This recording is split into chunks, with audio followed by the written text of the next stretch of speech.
Welcome, friends and neighbors. It's a Thursday night stream, but it's not the one that you're used to. We're going to start something brand new. You heard him over the draft weekend. This is going to be the first of many appearances by the Chief of the North, coming at you live, Seth Keysor, here on RGR Football.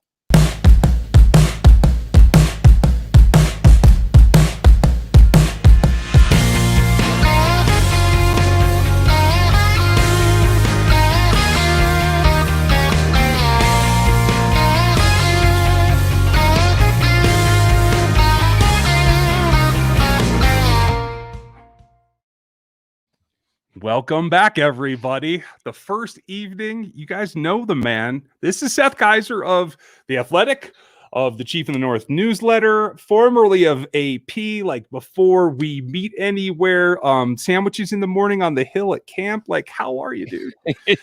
I'm doing really well, man. I'm doing really well. I swear some of the best conversations we've had were been those ones where we didn't have any mics around. Right. Yeah, and I anytime someone starts listing the places I work, I've worked or have worked or do work now, I get stressed. I think it's funny because nobody here gets to hear me cuss. So those conversations are very different. Yeah, and it's ironic because no one gets to hear me cuss ever. So I know, right? I keep hoping someday I want one little slip. You know, I'm trying to remember. There was one time we were recording Times Hours, and I don't remember what I said. I think I said freaking. No. Yeah, I was pretty disappointed in myself. That's so not on your brand. I hope I still get to be a part of this. Man, I am so excited to be here. I have no idea. I mean, people who are watching right now, hopefully some of you know me, maybe a lot of you. Seth Keysor with the Chief of the North newsletter, The Athletic, et cetera, et cetera. I love the Chiefs. I love watching film, and I love talking to Ryan. And Ryan, I mean, seriously, what I tweeted out was The Rock saying, finally, because finally you and I are working back together again. It's been 2.5 years. Yeah. And for those of you who don't know, early on in the Locked On Chiefs days, before there was an Athletic, Seth was on the podcast all the time, consistently. We got to ramble in whatever direction we wanted. And so now we're going to rekindle that. And eventually we're going to start out the first few streams, get Seth used to it. And eventually he's going to steer the ship and I'll just be along for the ride, or you might just get to see him solo. You never know. I am excited for the idea of saying to you, hey, let's get back off track, Ryan. Okay. It's a little too much on track going on here, because that would make up for the approximately 3 million times you've had to tell me, okay, let's get back on track. But I'm excited. RGR Football, the Chief of the North. This is a match made in heaven. I'm excited, man. This is going to be awesome. And I can't wait. Please be patient with me, loyal viewers to RGR Football. Don't judge Ryan based on anything I say or I do. He can't control me. No one can. It's terrible. I'm new to YouTube because I've known all along I've got a face for radio. So I'm just excited. It's going to be awesome. I can't wait to chat Chiefs every week here and talk about what's going on a new medium where people can see how much I gesture while I talk. It's going to be great. Nobody knows that, right? And I too have a face for radio, but folks, go read him here. This is the Substack address. That's where you can read what he does naturally. And he's trying to venture out. And I hope that he's watching. If he's not, somebody ping him, will you? I will try to be a little bit more like Josh Briscoe. I will try to go off track. I just don't know it's natural for me, but I'll try. Well, generally speaking, where I appear, usually Josh appears eventually. So it wouldn't stun me if one of these days we drag Briscoe in here but just fish hook him in, him and Nate both. I'll give him quite the guilt trip. It's going to be great. Like, guys, you've always said we're real good friends, and boy, it sure would be great if he came and supported us. Oh, yeah. Prove it. Why don't you put your money where your mouth is? And so I'm so excited. I love the stuff that you do with the channel, man. How deep you guys get into the film. It's exactly what I try to do with the Chief of the North newsletter. Get beyond the box score. I mean, you and I have been talking about that for years. Yeah. And it's awesome that we get a chance to do that together again. I couldn't be more excited. Yeah, I'm pumped. And folks, you'll see other faces too. Like everything we do here at RGR, we all cross over a little bit. Dan will probably drop in at some point in the next week. Dan the man. It's going to be fun because now you get not only the problem that we always had on Locked On Chiefs is that we had a tendency to watch things separately and come away with very similar takeaways. And so I think hopefully this will all spark more debate. It's going to be fun. Fullbacks are a waste of a roster spot. See, and now you're dead to me. Wow. Let me see. 6:06 that happened. Okay. Right? Yeah, that was quick. Yep. That's about 4 minutes longer. We should talk about that because, the Chiefs took a guy who, might play some of those fullback type snaps. And there's a lot to talk about, man. We got to chat on the draft. So if people want to know the inside story of how this happened, right? Us ultimately finally collaborating. Ryan, we've been talking about trying to work together again for like a year. Wait, are we going to get intimate right here? Let's do this. Oh, sorry. So Ryan and I were having a conversation. Oh no, I even creeped myself out doing that. But we've been talking about working together for a year, and we just, because of our schedules, we're just never able to make it coincide. Yeah. And then we had the draft and the live stream, and so Ryan is like, hey, you could come on the live stream, it'd be great. And what I didn't know was that it was a trap. And that what he was doing was trying to lure me into, and I bought it hook, line, and sinker. I was like, man. So I said, I could come on for a few minutes. And I think I was on for like an hour and a half. Right. It was the most ridiculous thing. And I had so much fun. And that was it. I was like, this was too much fun. We've got to start doing this again on the regular and talking about the Chiefs. And I think there's something to be said for the fact that we worked together. The Chiefs had what I think is a really good draft. I'm not saying that one leads to the other, but I'm not saying it. I'm not going to say anything of the contrary either.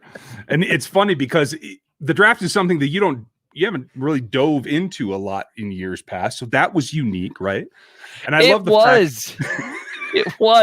It was a bummer because you and Dan are so knowledgeable about the draft. And then Matt Derrick joined us for a while, and Matt is knowledgeable about pretty much everything. Yeah. And you guys have looked at so many, and so people were asking questions like, well, what do you think of this prospect? And I was like, I think he probably played football in college. Right. Probably at tackle. Right. Yeah. He ran or he tackled someone. Yeah, exactly. He did something to that effect. But now I'm 3 players in reviewing them.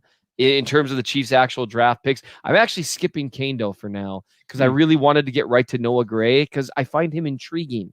I'm very intrigued.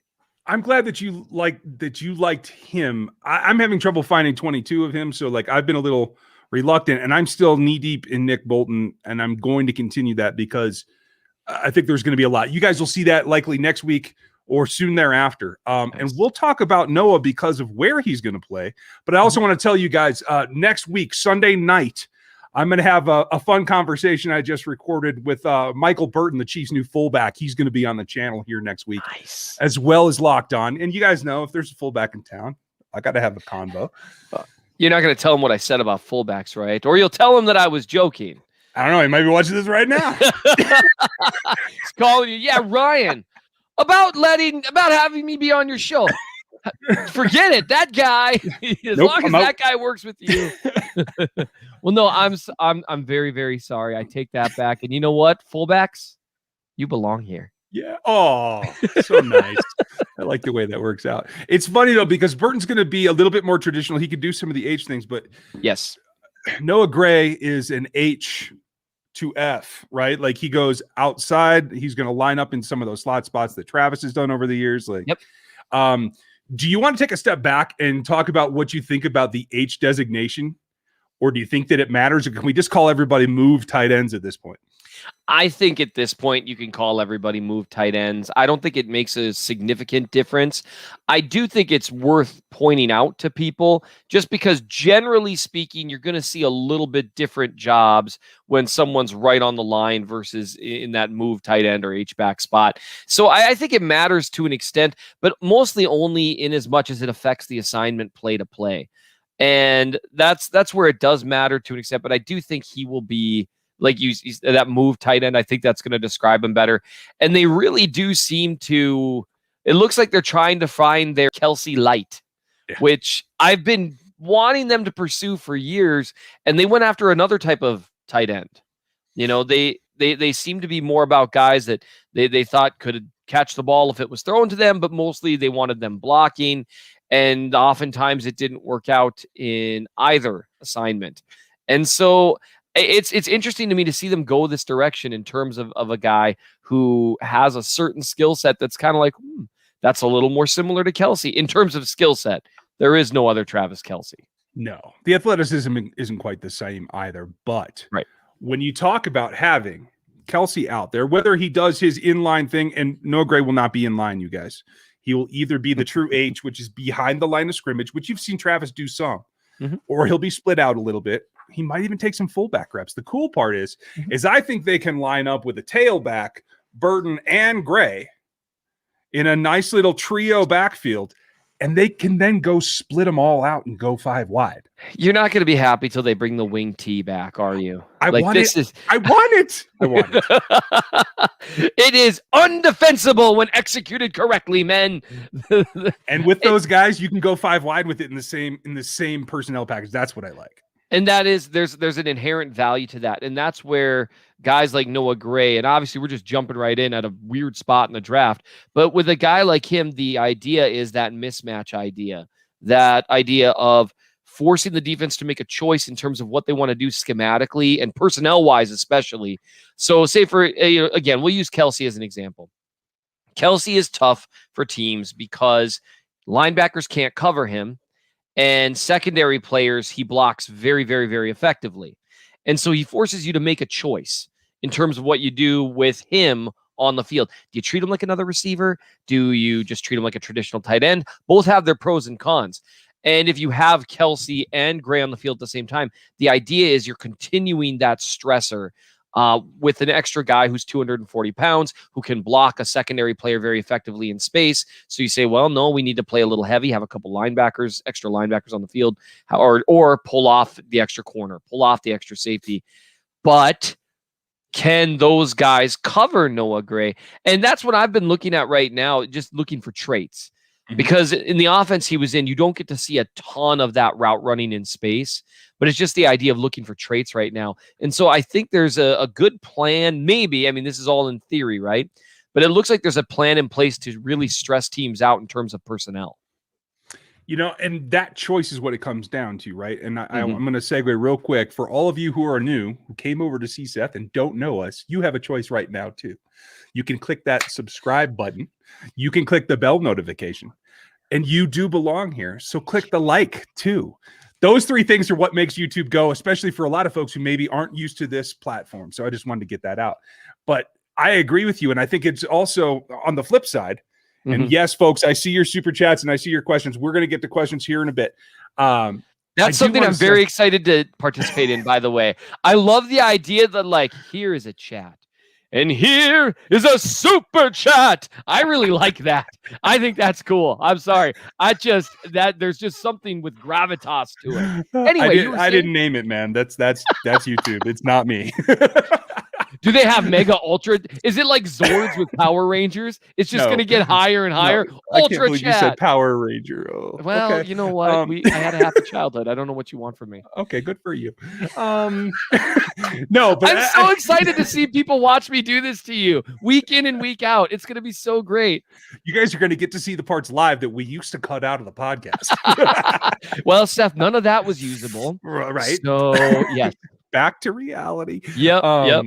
But no, I think the other thing that people have been enjoying lately is the discussions about Jeremiah Owusu-Koramoah and players like him, Jabril Peppers, tweeners. Yeah. And that decision point is exactly what those guys are all about too, because the defense has a counterpoint to all this stuff that people try to do with H's, with tight ends that are really wide receivers, the whole 9 yards.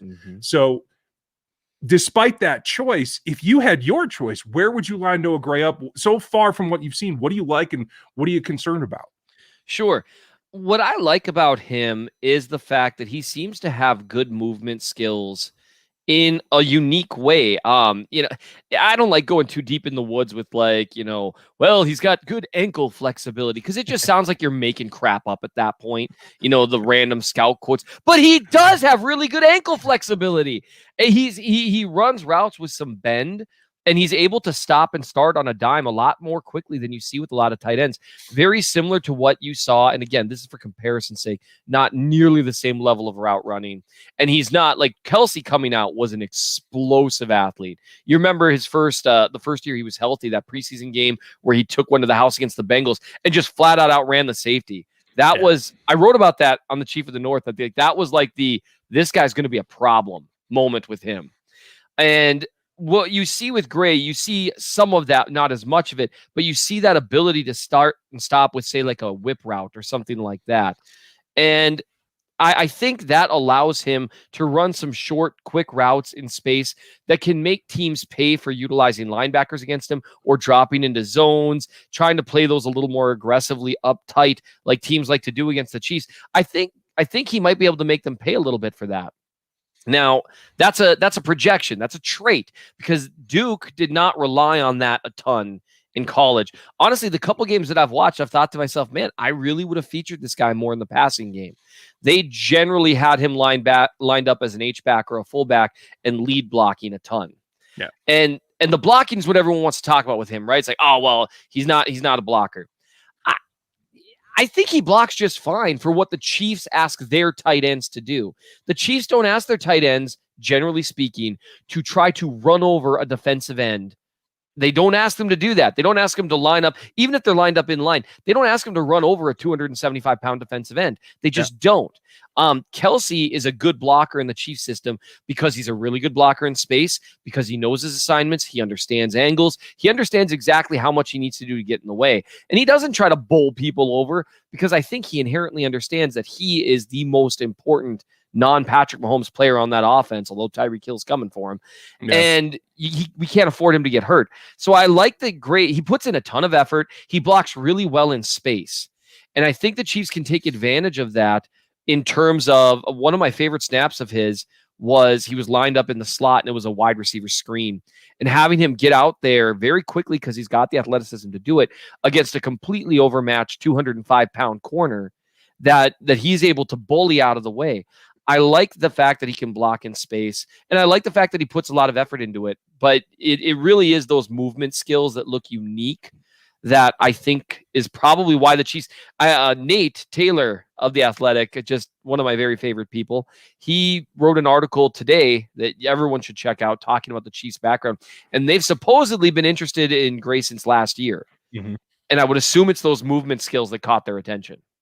Well, I would assume so as well. And the thing that I come away with, and I, like I said, I don't have a ton of 22, but you can see some of it from broadcasts as well. Like I see him as still really, really raw when it comes to the pass catching aspect. Yes. Like he chops his feet a lot unnecessarily when he's stemming routes. He doesn't survive contact in college very well in terms of maintaining his route.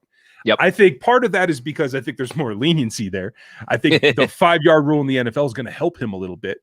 And he's not used to, again, because he's always lined up off the line of scrimmage, he's just not used to that gamut. I think they're going to take care of that. I think those are all coaching points, not talent points. I think that can all be overcome.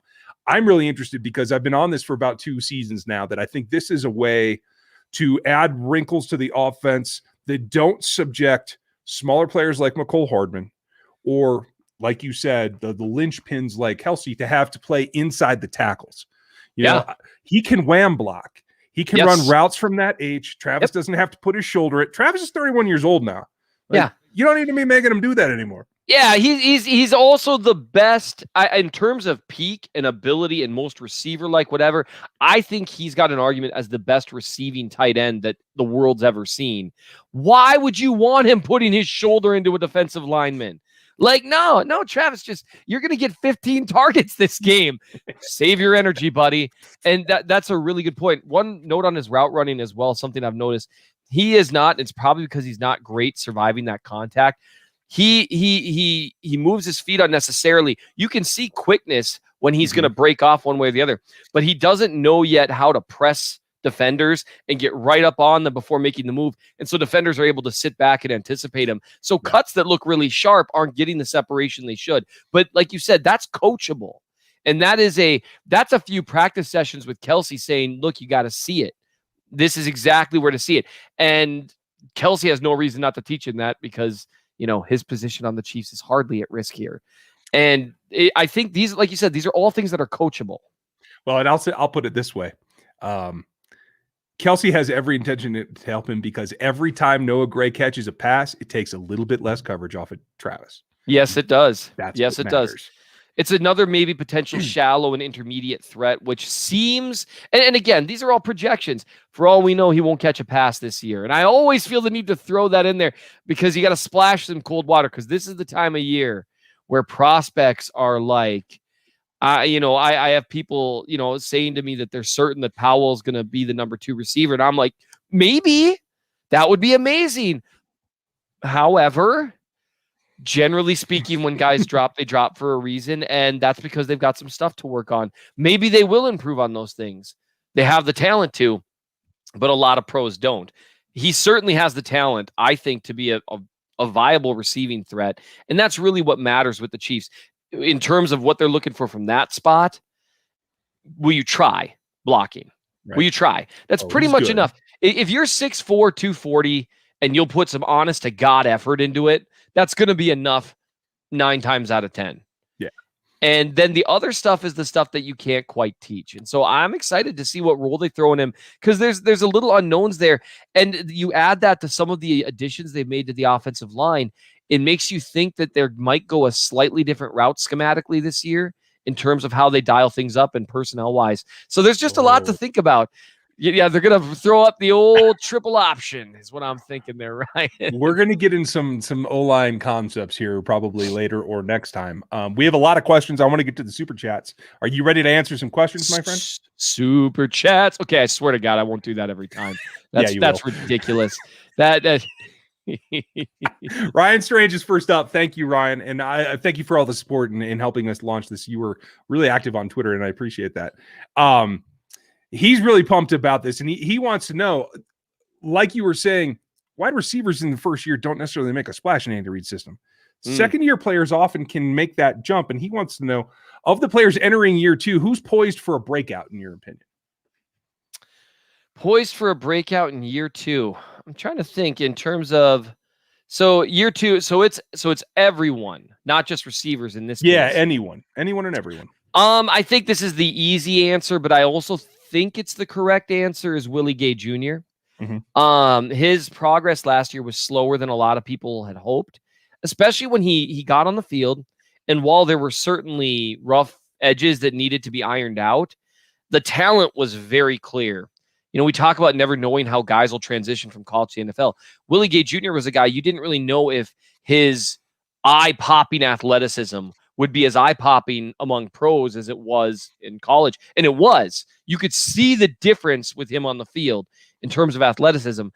I think the weird offseason last year, that sort of stuff, Spagnuolo asks a lot of his linebackers. They want guys that know the entire system. We talked about this a little bit during the draft. It's one of the reasons I think they drafted Nick Bolton. And so I think Gay has now had enough time to acclimate.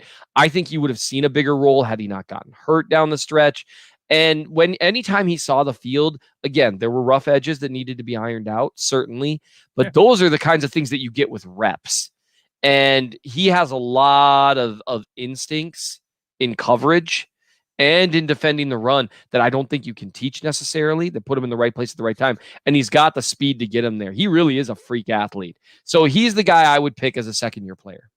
I like that. I'm hopeful, and I agree with you. Like, I felt like he was just starting to really hit his groove to be in the right position a lot more often. Like, if he could have been around for the playoff run, I think that level of competition jump, I think that really would have paid off this season as well. But absolutely, things happen. Ryan, thank you for yours. Ben Brockbeck, appreciate your super chat. I can't get it on the screen because we've been talking a while. You know how it happens. But thank you. We appreciate that. Kyle as well. And he asked, can Gray play the X, or is he more of a Y ISO and playing inside? Also, who gets more steps early on at the X, Powell, Pringle, or Hardman? Interesting. Noah Gray isn't an X. I'll take that one for you. He's not going to play that role at all. I don't think you will see that unless they're doing some kind of funky, like, triple tight end group or something like that. But the other thing at the X is interesting.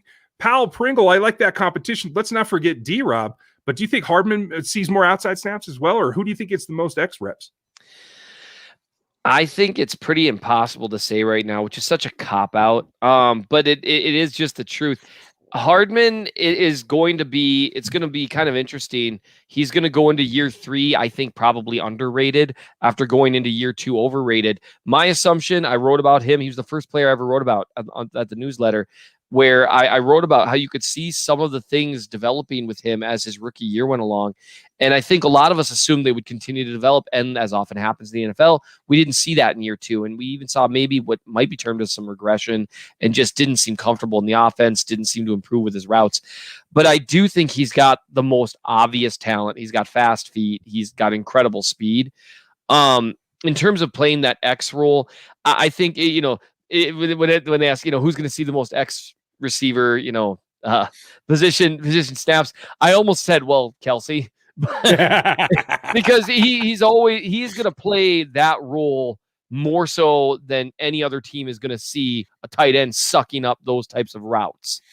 I think if I were a betting man, I'd say Robinson between the guys, unless Powell can come out and just stun everyone. And I really like Byron Pringle. I like him a lot. And I really like McCole Hardman. But Robinson has been the one that has been able to do it time and time after time. So he's kind of the champ of the backup receivers group or the less heralded receivers group. And until proven otherwise, I think he's the one. Okay. Fair enough. I'm glad that we disagree on that one. I think he's best as the big slot, and I want to see, and I think one of Powell or Pringle will probably take those. Maybe not early in the season, but we'll see what happens. A couple of old friends. Harry Mills is in here. How are you, Harry? Mills! Oh my goodness. Mills. Okay, Mills, for one, that is far too short a comment.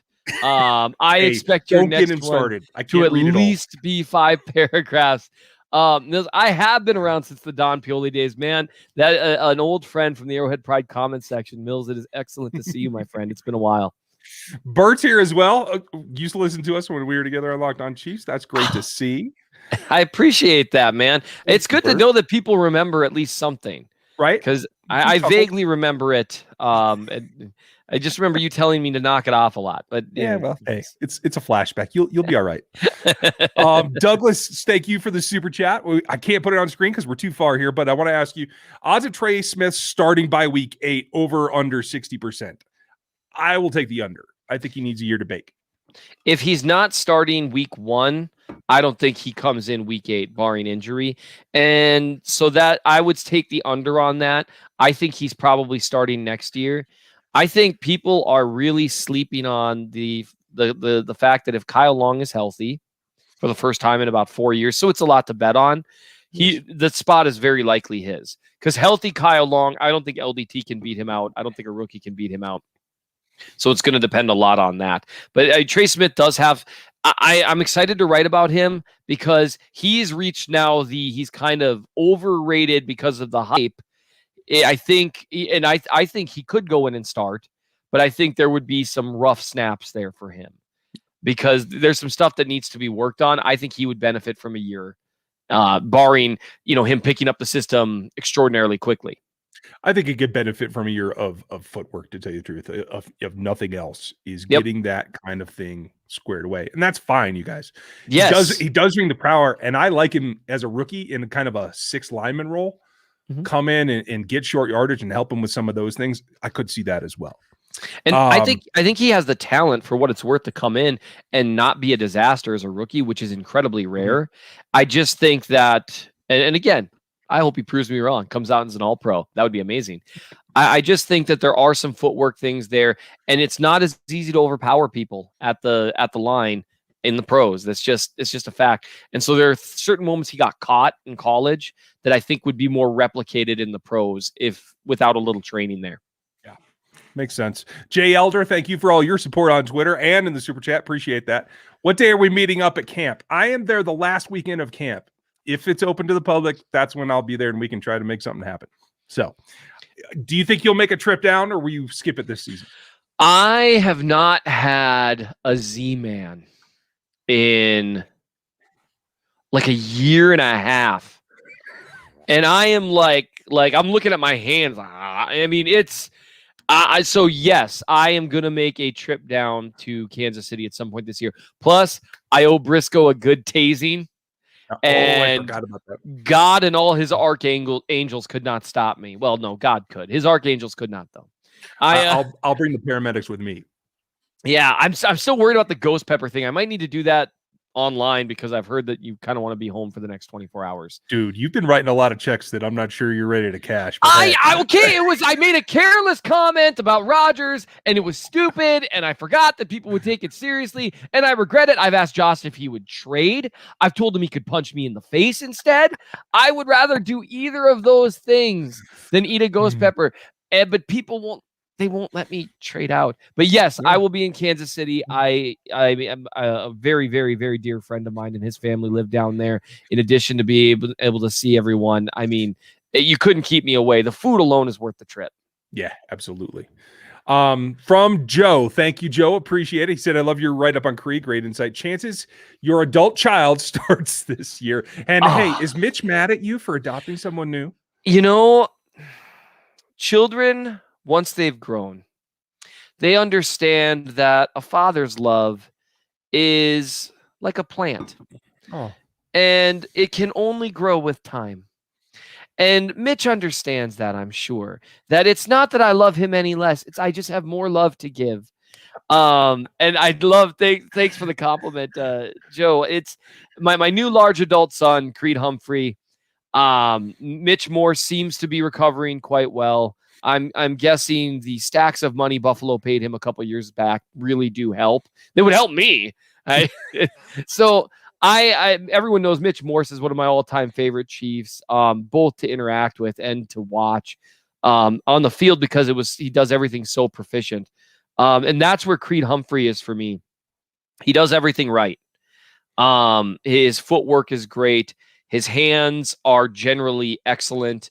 That's a little less consistent than his feet. His feet are incredibly consistent. His hands, you'll see him maybe rely on a big punch every now and then, maybe get caught leaning a little bit, but he understands and processes defensive line movement and blitzes in a way you don't often see from college guys. You would see that, when he would be dropping back into pass protection and the defensive line would run some kind of gamesmanship or they'd shift to a different gap right before the snap. He just seems to process it a tick faster. And let me just tell you, processing a half second faster at the NFL level it's a massive difference. It's one of the things that separates a player like Kelsey from other athletic tight ends is he just sees the field better. And Humphrey seems to see the field better than other players do. I think he's got a good chance to start this year. I think he's going to get every opportunity. But I have been saying to people, Austin Blythe, here's the deal. He's been starting in the NFL for 3 straight years. Mm-hmm. And he's been playing pretty decently for those 3 straight years. He hasn't been a star, and I wouldn't even call him like what you might define as, he's a really good offensive lineman. I think he's been an NFL average lineman and not worse for 3 straight years. Those are not easy guys to unseat. Yeah. Austin Blythe is going to come in knowing what training camp is like. He's going to come in knowing how to get in there and attack everything, whereas Humphrey's seen all this for the first time. So that's an edge for him. They're both new to the system. I think Humphrey is more athletic. He does look like he has more power, but Blythe has proven it against pros. Here's what I'd say. I would say it's a coin flip. And that's a huge compliment for a rookie to be able to come in and beat out an average starting lineman. Being 50-50 is a massive compliment. And if he does, all the better for the Chiefs, because that's one thing I just love about what Brett Veach has done with the offensive line situation, with the question mark spots, with center and right tackle. He's got, the young incoming guy who has a really high ceiling. Right tackle, it's Lucas Niang. Center, it's Creed Humphrey. But he's also brought in a steady, average, reliable veteran at right tackle. And he's kept Remmers around and said, okay, you played pretty well at right tackle. It was good enough to where it didn't sink the offense. So that way you've raised the floor. And so if these guys start, they earned it. And that's just really exciting for me. And I think that's only going to help make him a better player in the long run. Yeah, I have to agree as well. It's going to be interesting, and I think he'll get more help with Mahomes making some calls too. He didn't get that at Oklahoma. So Danilo's with us on the fullback thing. I'm glad to see that. And folks, you'll hear some new things from Danilo coming as well. DJ's going to have Fridays, and we're going to cut up a couple of new ideas here as well. I want to get down because we're falling drastically behind because you know me. Gooch says that, hey, it's Thursday. Super Chat is activated. Gooch, the king of the Super Chat, is alive and well, folks. And let's see who is next. Oh, look, I know you guys are shocked. It's Gooch again. Gray is decent, but he's no Tremble. Absolutely. Tommy Tremble lives between those tackles and makes his living beating guys up. And I like that. He's a guy I would have maybe expected the Chiefs to go for because they seem to have wanted guys who can be more inline blockers to be the second tight end. And he shows some athleticism too. So I was a little surprised by that the route they went with Gray. Like I said, it's just a little bit different. Although, you know what? If you look at what they did last year with Keysor, Gray more seems to be a continuation of that as opposed to like Demetrius Harris or Blake Bell or some of the other guys they brought in. And I'll say this too. I like Tommy Tremble a lot. I think for the Chiefs in this season, not seeing him get more attention in the passing game on film limited their comfort level in the evaluation. I will say that with almost certainty. I could see that. You guys, I'm not trying to ignore the other questions. I just got to make sure the super chatters are taken care of. Otherwise, super chats. There will be a revolt. But real quick, Pono asked, or real quick, is it Finky or Fink? I'm not sure. Is he an Edelman type? I haven't watched this film. I don't know who this Fox kid is. Okay, good. Maybe. One thing I will always tell people, if I don't know the answer, I'm gonna go, I don't know why this can be. Because I'm supposed to be the film analyst, right? You know, I hate it when I forget stuff like that. But yeah, I don't know. I would just say odds are probably not. Yeah. Leon, I'm not concerned because they've gone UDFA in a couple of different ways for the secondary. Seth, do you feel like there's a lack of talent in the secondary or anything you're concerned about? If they brought back Bashaud Breeland, I'd feel a lot better about this year. Fair enough. They've shown the ability to pick up guys. I'm very comfortable with Snead, Ward, and Fenton as the starting three, but you need more than three corners. Mm-hmm. Very comfortable with the safety group. I think the safety group is very, very good. I hope that Thornhill gets kind of the more primary role. Hopefully he's fully healthy this year, plays like he did down the stretch. That was a story that was really paid attention to in the AFC Championship and kind of got lost with the horrendous nature of the Super Bowl is how well Juan Thornhill started to play as he really started to get his knee back. And that's a huge, huge deal. So this safety group with Thornhill fully healthy and Matthew being who he is and Sorensen being a guy who does carry value as a third safety, I think they've got an argument for one of the best trios, if not the best, in the NFL. And so I'm not too worried about the secondary, but the corner situation, if they pick up Breeland, then they run four deep of guys I'm very comfortable with, and I'm feeling a lot better. Rock on. I'm pretty much with you there as well. Let's see. We missed Chris Manchester. Sorry, Chris, I can't get it on the screen right now. Why doesn't the NFL let all its players on the active roster every week? Is there an exploit there trying to keep teams from using or gaining advantage? You mean the 48-man game day roster, and I agree. There is some gamesmanship there. I would just as soon do away with it. I don't know how you feel, Seth. Yeah, I there's enough gamesmanship in the NFL without that. I think that's stupid and pointless. Yeah. Fair enough. Are we serious to talk about? Okay, thanks, Gooch. Appreciate that. And yes, we were, but we moved on from that. So thank you. And we're going to move on. Tristan, thank you. Appreciate it. I'll look for a question from you. And you guys, I know this isn't the same pace that we do the Monday night Q&A with because that's breakneck. And quite frankly, Seth gets into more detail than we can do on that show. So I'll work on it. Don't get too frustrated. He brought me in for the details, people. Right? I'm here to just examine things needlessly. Okay, this is an interesting one. Pono, thank you very much. Thoughts on Correa from Hawaii. He played at Boise State. I don't know if you remember him from that time or if you have a take on him here in the league in the last 5 seasons. I don't. I have pretty low expectations there in terms of being able to make much of an impact at this point. Yeah. Pono, I will say this. I'm pulling for him. I liked him coming out of college. He is, again, not the positive connotation hybrid. He is the negative connotation tweener. He's a small edge is the problem. And so they tried him at linebacker. It didn't necessarily work. I'm hoping what I'm looking for. In fact, I just said this on the Locked On podcast. It's going to drop here in about 20 minutes, you guys. So check that out as well. But I actually like him in kind of that fill in overhang kind of defender that they used to use Reggie for when they really wanted to get a little extra oomph in the rush game. Oh yeah, I think he could do that as a linebacker spot. I do like that. I like that a lot. It was such a unique role for Ragland, and it's worth noting. So to say on a more optimistic note with Correa, Spagnuolo has shown a knack for putting guys in positions that emphasize their strengths and kind of hide their weaknesses a little. Well, like with Ragland doing that.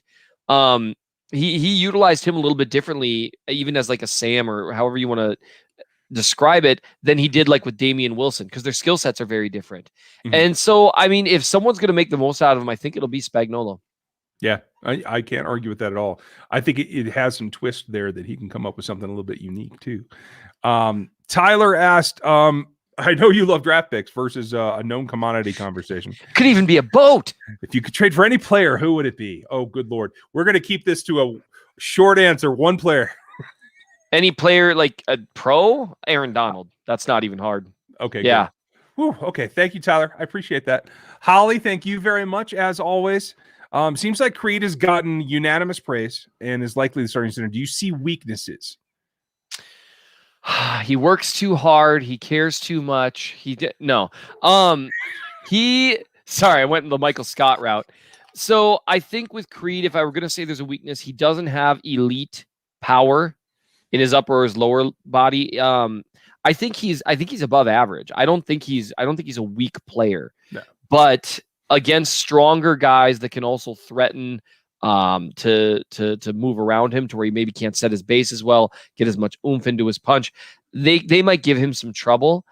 He can at times be sloppier with his hands. I mentioned that earlier. His hand, Dane Brugler wrote about this in his draft guide, The Beast. He mentioned that, and I thought it was just such an accurate way of phrasing it. His hand placement will be perfect one snap, and the next snap, it's just kind of all over. So there are weaknesses there, but I think there's a reason he was the second center off the board. He really has the combination of appearing pro-ready and having a pretty high ceiling. Another thing I would note is he's a really good athlete in space, but not as good an athlete as you'd expect with like his testing, being a perfect 10 with math bomb stuff, because he looks a little stiff in space. Guys, you got to remember that Raz is a percentile.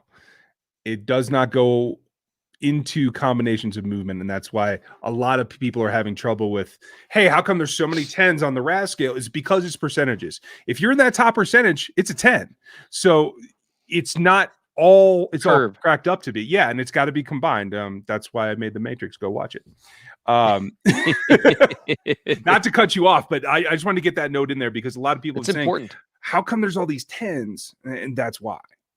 Right, because 10 should be just like unbelievably elite. And you know what? I hadn't had a chance since they drafted him. How did he score for you? Because your system is a little more comprehensive there. Yeah, he was just behind Miners. He was in the top 7 for the entire offensive line group. So that tells you. See, and I think that makes sense. Like it's very high level, but it's not like generational, like what some people are saying. Right. But because he's also so smart, he gets out into space. I know she asked about weaknesses, and I've talked about strengths longer, but I think we covered some weaknesses there. And the biggest weakness is he's a rookie. He hasn't shown this against pros, and great offensive line prospects have failed. Yeah, I'll give you one other one, Holly.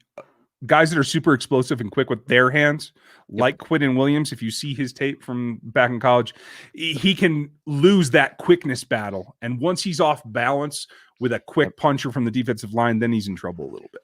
Yep, he doesn't have that same, like when I wrote about Orlando Brown, which obviously different position, people worry about Orlando Brown's feet, and for a reason. But one thing is that with Brown, even if they get to half a man on him, his power and length allows him to hold up even off bounce. I watched him recover while he was hopping on one foot against Carl Lawson. So he can recover there, whereas Humphrey needs that base.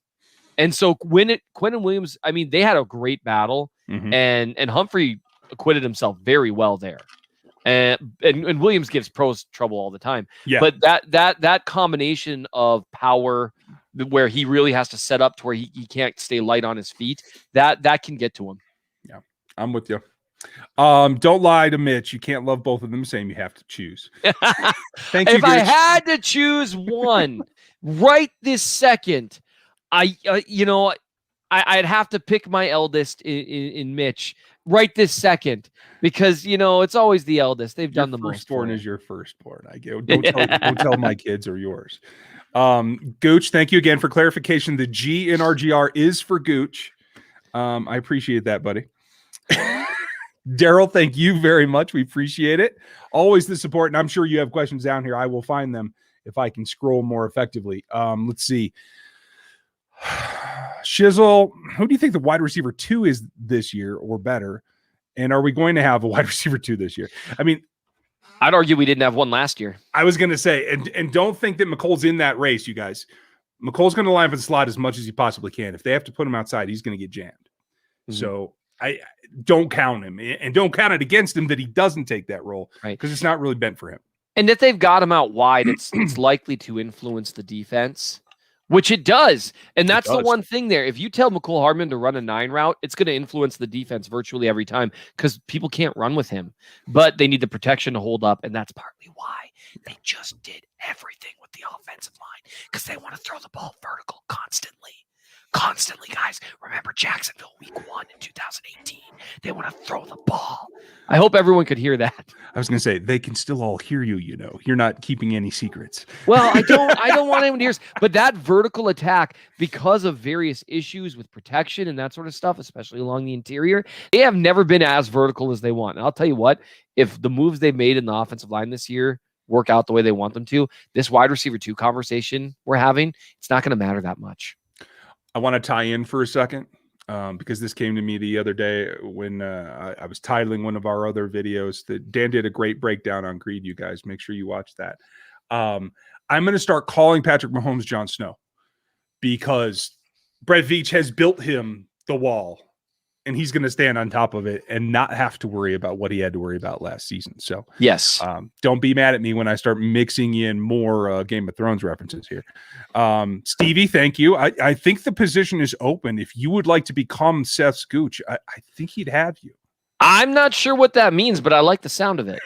I'm hearing you, and I'm not giving you a firm no, whoever you are. You're thinking, I want to be Seth Gooch. I mean, I could be talked into it. Folks, we have to put a comedy routine here between these two. We've got a couple of ideas. Stay tuned.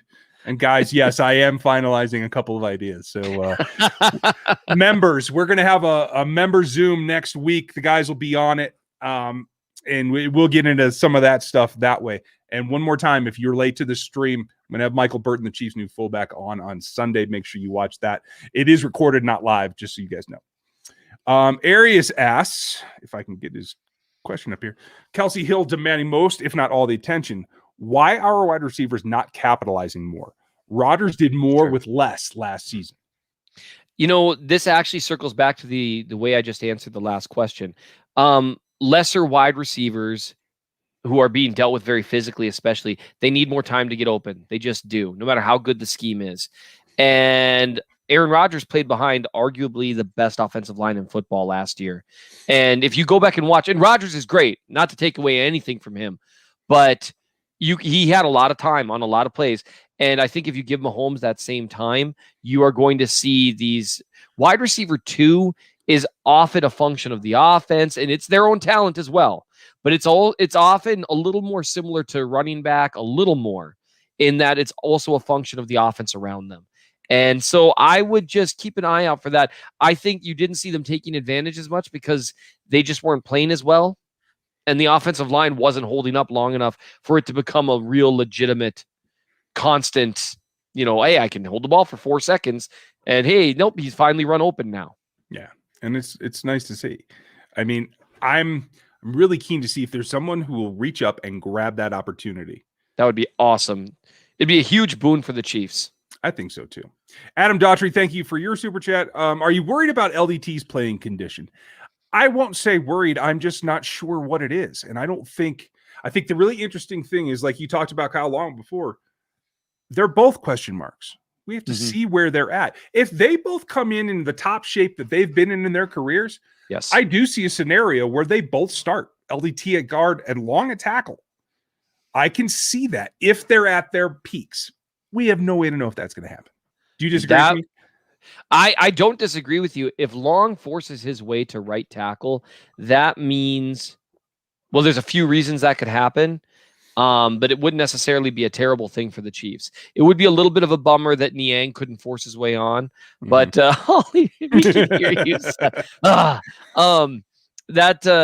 It would be an interesting thing. But again, that would mean that LDT played so well that they said, we got to get him on the field. Like, if he looks so good, and that might be your top end scenario. If LDT plays as well as he's ever played. Low key struggled in 2019. Not low key. I'm just trying to, and then he did some very brave, good, heroic things to try to, take care of people, and that's awesome. But he wasn't great, especially in pass protection in 2019.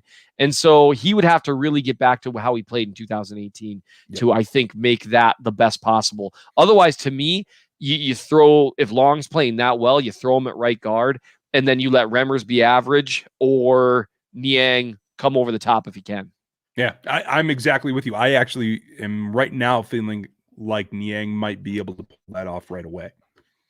I'm optimistic. We'll see how he does. You just never know. We'll see. It'll be an interesting thing to see whether this initial, this gap year or whatever you want to call it, from opting out, maybe more offensive linemen will do something like that, just like, I'm going to take a year off, because you get to work exclusively on the stuff that'll help you in the pros. So we'll see.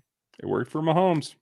Sam, I'm glad you're here. You're the king of the hashtags. I'm going to start using them more. And folks, one more thing about Niang. If you want to hear from his trainer, go back. I talked to him a week or two ago. Really interesting conversation. And he takes training offensive linemen from a completely different aspect than I do. He does. And it's really interesting. And I think that diversity may help Niang as well. Maybe not right away, but hey. Seth, a 12-year AP member, and Ryan, I have 7 kids. I know, man. You do need your own gooch. Everybody needs their own gooch. Clearly, I'm excited to get my own gooch. And hey, Stevie K, good to see you, man. I'm seeing faces crop up that, maybe you're following on Twitter, and I haven't seen you. I haven't known who's who and that kind of stuff. Very few things bring me more joy than seeing people that I used to chat with in the comment section at Arrowhead Pride before this whole thing became a job, and it just makes me so happy. It's awesome. And for you former APers or current APers, you belong here. Oh, that's so nice. See, my problem is recognizing names, and like the login names are never the same. So like I didn't know people for the longest time, but Stevie, we're gonna eat on time tonight. And I'm gonna tell you why. Because Mrs. Minnesota Chiefs fan is not putting up with my normal BS that takes us past our timeline. Oh. I'm in the back room. She's not even okay, cool. She might miss you at dinner. I don't know. Thank you, Stevie. Okay, Gooch, did we not draft a corner or in a rush to bring back Breland because they want a secondary of Snead, Baker, Keys, Landlord, and Thornhill? I don't know. That'd be a gamble. I'm worried Breland didn't play up to snuff to the point where they're frustrated with it, because I think they would have had him back before the draft if they were in any way concerned. And I think it's a bit of a gamble to put on Baker right away. I think he could be there eventually. But his time in the Giants wasn't great. So correct. There's a lot of injury there to come back from. And Keys, who knows with Keys? At this point, I would trust Brett Veach to find a competent cornerback like in my house. Because they're everywhere for this guy. Right. And so I think that would be very, very, very risky. And it's worth noting, and someone mentioned this that I thought is a very cogent point with L'Jarius Sneed. There is no position that is more volatile year to year in level of play than corner. And that is worth noting with Sneed. Great rookie season. Mm-hmm. But the expectations that are on him are pretty heavy right now. I think Fenton and Ward have both shown 2 years in a row at least that they can play at a competent level. I think Snead showed a lot of promise. I think it's a lot to put on Baker or Keys. I really would feel a lot better if they brought back Breland, or if they like signed Sherman to play, that zone role. I mean, what they're doing now makes me a little nervous. I'm glad I'm not the only one. The up and down nature of the position is always a risk. I will say this, though. Mm-hmm. I think coming from La Tech, doing what he did last season, I feel like he as a person, that is L'Jarius Sneed, is pretty adaptable. So now that he has film on him, they're going to attack him in a different way.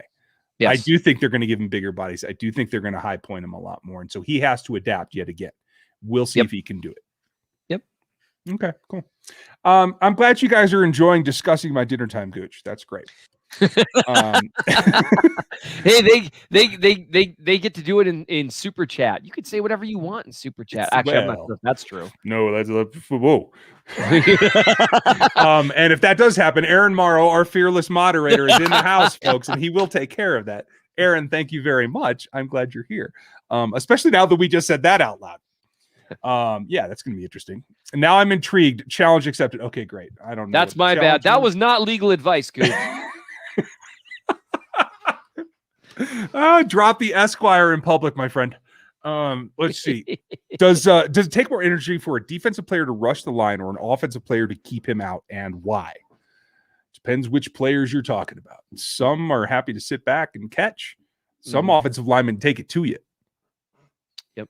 And that's going to be an interesting thing for Orlando Brown with the style that he's played in pass protection. It's a much more aggressive style, doing hurry up and meeting guys where they're at. That can be a little bit tougher as opposed to, like you said, stepping up and catching. Although honestly, you and I talked about this weeks ago. He had snaps where he played with a little bit of catch or where he took a little more vertical set. And while his feet aren't, he doesn't have Fisher's feet, he covers a lot of ground, because he's just so tall.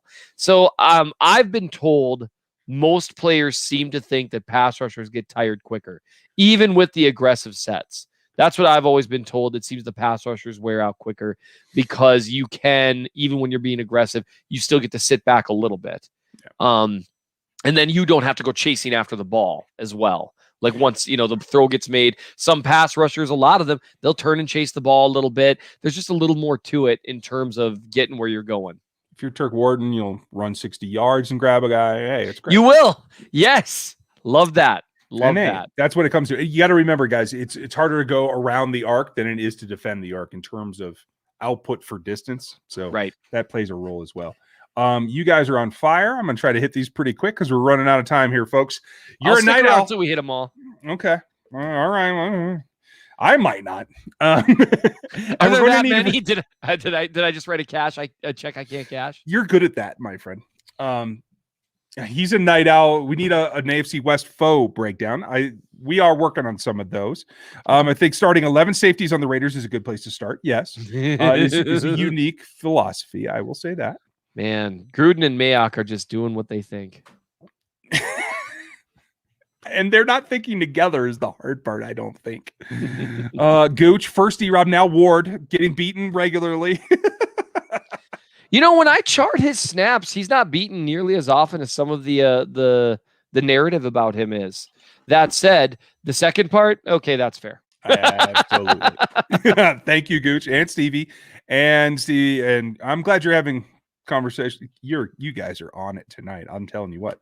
Ben Brotek, that's the second one, and I didn't see a comment. So ask something, please, and we'll get you something for it. And you guys remember, this is going to be a slower pace in general. We're hitting the questions hard tonight because they're here. And we're going to have some other things for you as well. I like this too. It's fun. Yeah, it is a good time. It's all about especially discussing the Raiders, 12 safeties. Yes. Dede, what do you think Creed's ceiling or floor is? Like, let's change it from this season to career-wise. Sure. I mean, floor, like any rookie, he's just not able to cut it in the league, and he's out in 2 or 3 years. That's the floor for any rookie. Because he's a high-round pick, it might take a little longer. But that's the floor, is he just can't hack it and is a bad starter. That's the floor. His ceiling is a top 3 center in the NFL. And I don't think I'm exaggerating there. I think he could be a top 3 guy. Yeah. I mean, he's kind of a combination. Like, he's not Rodney Hudson. Mm-hmm. He's not Mitch Morris, but he's kind of somewhere in between. And those guys ended up being some of the best in the league too. So not only you, but Andy Reid has a thing for centers. Yes. It works. Holly, if you're late for dinner, but Super Chat seems lucrative. Okay. I mean, it's worth asking. It's like, you know, they keep giving me money just to talk. I mean, I feel as though that would, she's probably going to think I was actually talking to her. Yeah. Great. Now I'm going to get in trouble. And let's remember, YouTube takes their 50% of everything too. So you got to factor that in. It's not worth it for anybody at that point. Sam asked, do you still, I'd still love doing something sometime if you guys are open. Absolutely. You guys know always, the DMs Sam. Are okay. I'm glad yours are. I closed mine because of the stuff that I was getting pre-draft. I'm done for a while. But yeah, you know how to get a hold of me. Do you guys see a surprise AFC playoff team this season? Thank you, Ryan Stang. Surprise? The Broncos, when they inevitably trade for Aaron Rodgers. Yeah, I was going to say Miami. Like, I think they're on the uptick pretty quick. I think so too. Quicker than I thought, anyway. The Texans. I'm just kidding. See, that would be a surprise. This is a comedy show, people. You're wide awake. Hey, so there's the link. Where's the link to the newsletter? It's in the description, but I'll also put the site back up here. And there's a coupon discount link in the description as well, you guys. That will take you a year forever. That will take you right to the stack, and you can sign right up. It's super simple. And if not, you can always just go right there. Substack kills me because I always spell it wrong. I don't know why I have a block on that, but I do. So, like with like a Z? No, like I invert letters. I do that in a lot of things because I have some issues, but it is what it is. Who has a better year? Too. Pringle or Powell? I always, when in doubt, I go with veterans. Always, but I haven't really looked at Powell's routes yet. Now, fortunately, because of who he played with, that shouldn't be too hard to come by. So I'm going to say Pringle for right now, subject to changing my mind completely here by week 6. Okay, fair enough. You always cover your bases. It's like you're a lawyer.